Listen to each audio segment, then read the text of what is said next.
হাদি কি কারণে মহানায়ক সেটা যদি বুঝতে পারতেন, আমিও একটু তাহলে তো তুফাইল আহমেদকেও মূল্যায়ন করতেন, তাহলে তুফাইল আহমেদ মূল্য পাইতো।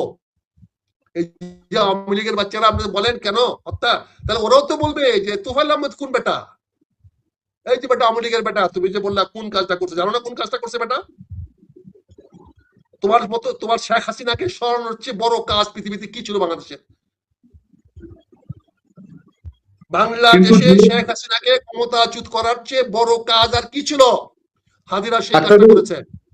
আক্তার ভাই, জুলাই আন্দোলনের সময় হাদিকে সম্মান করতে পারো নাই বলে আজকে তুফাইল আহমেদ সম্মান পায় নাই। আক্তার ভাই, আন্দোলনের তুফাইল আহমেদ সেই কাজটা করেছিল। এইগুলা করে বড় বড় স্কুলে লেখা পাঠায় দাও। আক্তার ভাই, হাদি জুলাই আন্দোলনের সময় কিন্তু হাদির কোনো নাম গন্ধ নেতৃত্ব জুলাই আগস্টে কোথাও ছিল না। হাদি কোনো সংগঠকও ছিল না, কোনো সমন্বয়কও ছিল না, কোনো স্লোগানও তাকে দেখা যায়নি। বরঞ্চ জুলাই আন্দোলনের পরে তার ইনকিলাব মঞ্চ দিয়ে উত্থান, এবং সেই ইনকিলাব মঞ্চ থেকে কিছু অশ্লীল, যেগুলা সমাজে আপনার আমার পরিবারের প্রযোজ্য নয়, এরকম কিছু স্লোগানের উৎপত্তি হয় বলে একটা সমালোচনা আছে, যেটা আমি আপনি কখনো উচ্চারণও করি না, এই ধরনের স্লোগান। জুলাইয়ের গণঅভ্যুত্থানে আমার নাম নাই, জুলাই গণঅভ্যুত্থানে আমাদের তারেক রহমান সাহেবের নাম নাই, জুলাই গণঅভ্যুত্থানে আমাদের মহাসচিবের নাম নাই, জুলাই গণঅভ্যুত্থানে বিএনপি নেতা কর্মী বড় বড় নেতাদের নাম নাই, এই জুলাই গণঅভ্যুত্থানে জামাতের কোন নেতার নাম নাই। এখানে আছে 5-7 জনের নাম যাদেরকে অ্যারেস্ট করে নিয়ে গেছিল। অ্যারেস্ট করাতে হারুন অ্যারেস্ট করাতে এদের নাম জানছে, কিন্তু এর পিছনে লাখো লাখো মানুষ ছিল। হাদি তাদের মধ্যে একজন। তারপরে যখন অনেকে আপোষ করার চেষ্টা করেছে, তখন হাদিরা বলছে ইনকিলাব করেছে এই জন্য যে যাতে বিপ্লবটা হাতছাড়া না হয়। হাদি সেই বিপ্লবটাকে অব্যাহত রাখতে চেষ্টা করেছিল, যার ফলে হাদিকে জীবন দিতে হয়েছে।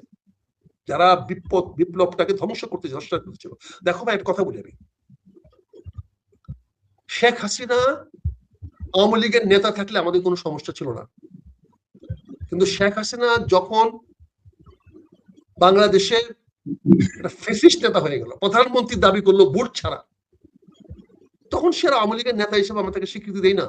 সে ফ্যাসিস্ট, সে বিনা ভোটে নির্বাচিত, দামি ভোটে নির্বাচিত, জাল ভোটে নির্বাচিত দুইবারের প্রধানমন্ত্রী, তাকে আমরা স্বীকৃতি দেই না।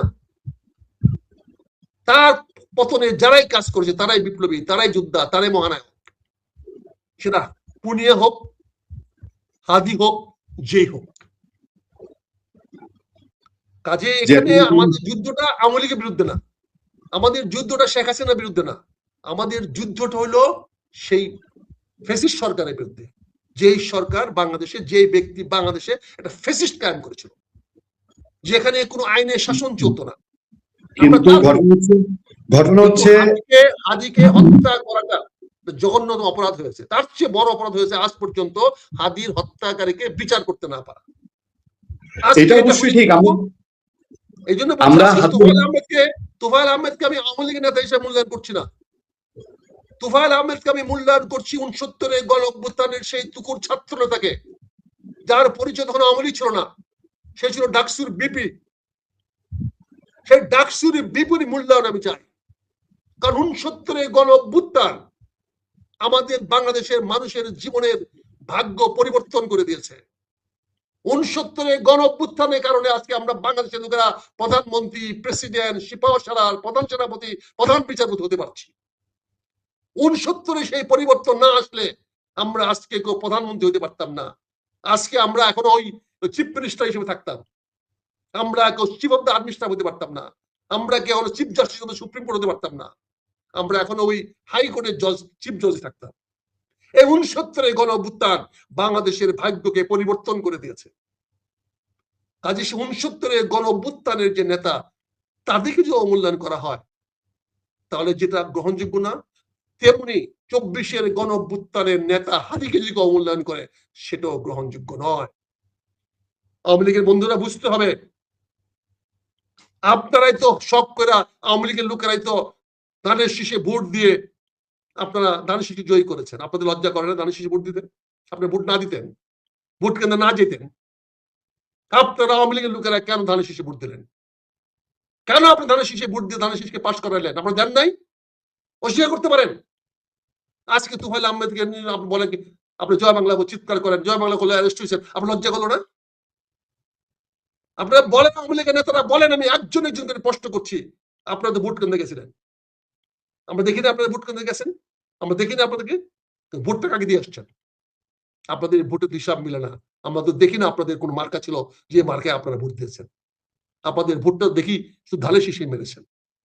তাহলে আজকে কেন আপনি জয় বাংলা কয়ে অ্যারেস্ট হলে আপনি কান্নাকাটি করেন? আজকে আমরা আপনাদের কথা বলতে হচ্ছে, আমাদের আজকে আওয়ামী লীগের কথা বলতে হচ্ছে, আর আপনি আমাদের গালাগালি করেন। আপনারা যদি এই স্বৈরাচারী আচরণ না করতেন, যদি আপনি ফ্যাসিস্ট আন্দোলন না করতেন, যদি আপনি সুষ্ঠু অবাধ নিরপেক্ষ নির্বাচন দিয়ে শেখ হাসিনা হেরে যেত, আজকে কি তাকে বাংলাদেশ ছাড়তে হইতো? আজকে আওয়ামী লীগকে পড়ায় থাকতে হইতো? আজকে নির্বাচনের মাধ্যমে যদি আপনারা পরাজিত হইতেন, তাহলে কি আপনাদেরকে আজকে দেশ ছাড়া হইতে হইতো? নিজেদের ঘরে নিজেরা বন্দী আছেন, ঘর থেকে বেরোন না। ঢাকার লোক থাকেন বরিশালে, বরিশালের লোক থাকেন চাঁদপুরে, চাঁদপুরের লোক থাকেন যশোরে, যশোরের লোক থাকেন সিলেটে গিয়া। কেন আপনার দেশে আপনি এক জায়গায় লুকে আছেন, আর প্রতিটি থানায় থানায় পুলিশে পুলিশে আপনি টাকা দিয়ে রাখতেছেন? আবার আপনি আমাকে প্রশ্ন করেন যে হাদি কোন নেতা ছিল? আপনাদের এই সমস্ত কারণে তো খাদ্যনীতি বাড়ে, আপনাদের খাজদি বাড়ে। আজকে আমি মনে করি তোফায়েল আহমেদকে অবমূল্যায়ন করে, তোফায়েল আহমেদ সম্মান না দিয়ে যে উদাহরণ আপনারা সৃষ্টি করছেন, সেই উদাহরণের শিকার আগামী দিন আপনারা হবেন। আগামী দিনও আপনাদের ভাগ্যে সেই অবস্থায় তৈরি হবে। ইতিহাস তাই বলে। অন্যকে অসম্মান করলে ঠিক সম পরিমাণ অসম্মান আমার উপরে আসবে। এটাই আইনস্টাইনের থিওরি বলে, এটাই বলে every action has equal and opposite reaction. ভাইরা আসেন না, আমরা আর কত এই আক্রোশ, আর কত বিভেদ করব? দেশটা তো আমাদের একা, সবার। বাংলাদেশটা আমার আপনার সবার। আসেন না দেশটা উন্নয়ন করি।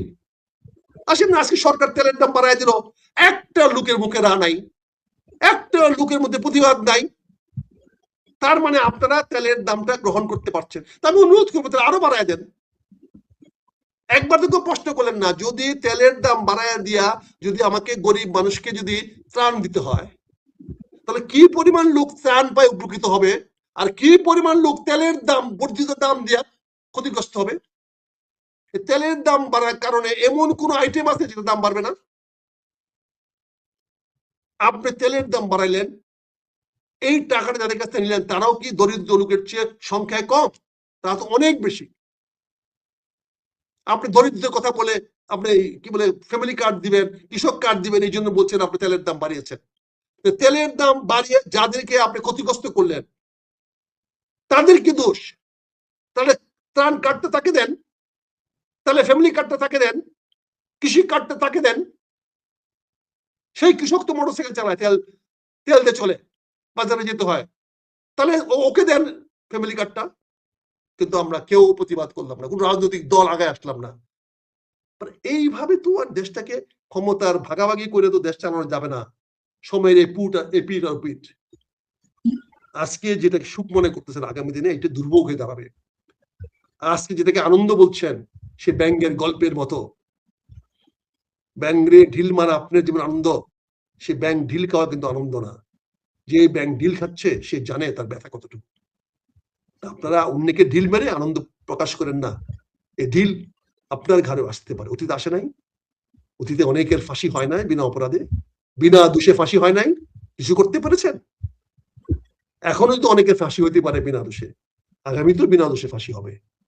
এই পথে হাঁটা বন্ধ করে সবাই মিলে এই পাঠা চাঞ্চল্য সৃষ্টি করেছেন। মঙ্গলবার কলকাতার ধর্মতলায় আয়োজিত এক ধর্ণা কর্মসূচি থেকে তিনি দাবি করেন এই হত্যাকাণ্ডের ঘটনা মানে হাদি হত্যাকাণ্ডের ঘটনা সম্পর্কে তিনি সব জানেন এবং এর সঙ্গে ভারত সরকারের উচ্চ পদস্থ নেতৃবৃন্দের যোগসূত্র রয়েছে। তার চেয়েও গুরুত্বপূর্ণ তথ্য আছে। মঙ্গলবার কলকাতার ওয়াই চ্যানেলের ধর্ণা মঞ্চ থেকে মমতা ব্যানার্জি অভিযোগ করেন বাংলাদেশের একটি আলোচিত হত্যাকাণ্ডের আসামিরা মেঘালয় সীমান্ত দিয়ে পশ্চিমবঙ্গে প্রবেশের পর রাজ্য পুলিশের বিশেষ টাস্ক ফোর্স তাদের গ্রেফতার করেছিল। মমতা দাবি করেন গ্রেফতারের সেই ঘটনাটি যেন গোপন রাখা হয়, সেজন্য ভারতের কেন্দ্রীয় স্বরাষ্ট্রমন্ত্রী অমিত শাহ তাকে ব্যক্তিগতভাবে ফোন করেছিলেন। মমতার ভাষ্যমতে স্বরাষ্ট্রমন্ত্রী তাকে বলেছিলেন, আপ থোড়া বেঙ্গল পুলিশকে বলবো এ বাত বাহার মে না যায়, আপনি পশ্চিমবঙ্গের পুলিশকে একটু বলে দেন এই বিষয়টি যেন বাইরে না যায়। মমতা ব্যানার্জি তার বক্তব্যে সরাসরি কারো নাম উল্লেখ না করলেও ইঙ্গিতপূর্ণ মন্তব্য করেন। তিনি বলেন, কাকে দিয়ে খুন করিয়েছিলেন, কার কার নাম বেরিয়েছিল, আজ সরকার পরিবর্তন হলেও আমি তো সবটাই জানি, আমার হৃদয় তো একটা কথার ভান্ডার, তথ্য ভান্ডার, সত্য ভান্ডার। এই সংক্ষিপ্ত, এখানে আপনি বুঝতে পারছেন যে অনেক চাঞ্চল্যকর তথ্য রয়েছে। পাশাপাশি আমি জানতে চাই আপনার কাছে, আপনার চোখে নিশ্চয় করেছে সাবেক খাদ্য উপদেষ্টা আলী ইমাম মজুমদার, তিনিও এবার এসে বলেছেন কিচেন ক্যাবিনেট ছিল, কিন্তু সেই কিচেন ক্যাবিনেটে তিনি ছিলেন না। পঞ্চম নক্ষত্র দেখলাম, পঞ্চম নক্ষত্রের পতন হলো এর আগে আসিফ নজরুল, তারপরে হচ্ছে আপনার আরো যারা আছে, আপনার সেই তৌহিদ হোসেন, তারপরে ফরিদা আক্তার, তারা এই পঞ্চম জন এসে বললো কিচেন ক্যাবিনেট ছিল, বাট আমি ওইটাই ছিলাম না, তারা কেউ এটা ছিলেন না। এবং সবশেষ আমরা শুরু করতে চাই তোফায়েল আহমেদ দিয়ে, এবং এই কিচেন ক্যাবিনেট, এবং সবশেষ হচ্ছে বাংলাদেশের পররাষ্ট্রমন্ত্রী, তিনি খুব হাড্ডাহাড্ডি লড়াইয়ের মধ্যে দিয়ে জাতিসংঘের সাধারণ পরিষদে সভাপতি পদে লড়ার জন্য বিজয়ী হয়েছেন। এবং নিশ্চয়ই আমরা বাংলাদেশের এই বিজয়কে আমরা অভিনন্দন জানাই। তবে এর মর্মার্থ কি, মেজর আখতারুজ্জামান রঞ্জন, এই 4টা টপিকে আজকে আপনার বিশ্লেষণ আমাদের দর্শকদের জন্য বিশ্লেষণ আশা করছি। ধন্যবাদ ভাইয়া, অনেকদিন পরে তো অনেকদিন পরে আমরা এক সপ্তাহ 2 দিন আগে কথা বলেছি। ধন্যবাদ আমাকে আবারও তোমার অনুষ্ঠানে আমন্ত্রণ জানানোর জন্য। তোমার দর্শক শ্রোতাকে আমি সালাম জানাই, আসসালামু আলাইকুম। যে যেখানে আছেন ভালো থাকবেন, সুখে থাকবেন, শান্তিতে থাকবেন, নিরাপদে থাকার চেষ্টা করবেন। দেখো, তুমি তোফায়েল আহমেদ সাহেব সম্বন্ধে বলেছো যে বঙ্গবন্ধুর সঙ্গে তুলনা করেছো। একটা জিনিস বললে আমার দৃষ্টতা হবে না, তোফায়েল আহমেদ কিন্তু পাকিস্তানের মধ্যে আন্দোলন করে সারা পাকিস্তানে আইয়ুব শাহীর পতন ঘটিয়েছিল। শুধু পাকিস্তানে না, আইয়ুব খান ছিল পাকিস্তানের প্রেসিডেন্ট। পাকিস্তানের প্রেসিডেন্ট এবং তোফায়েল আহমেদ যে আন্দোলনটা শুরু করেছিল 69 সনে, সেই আন্দোলনে কিন্তু পাকিস্তান থেকেও জুলফিকার আলী ভুট্টো সমর্থন করেছিল। তুমি জানো যে জুলফিকার আলী ভুট্টো আইয়ুব খানের পররাষ্ট্রমন্ত্রী ছিল। 65 সনের যুদ্ধের পরে ভারতের লাল বাহাদুর শাস্ত্রীর সঙ্গে যে সন্ধি চুক্তি হয়েছিল তাসকন্দে বসে, সেখানে জুলফিকার আলী ভুট্টো নেতৃত্ব দিয়েছিল।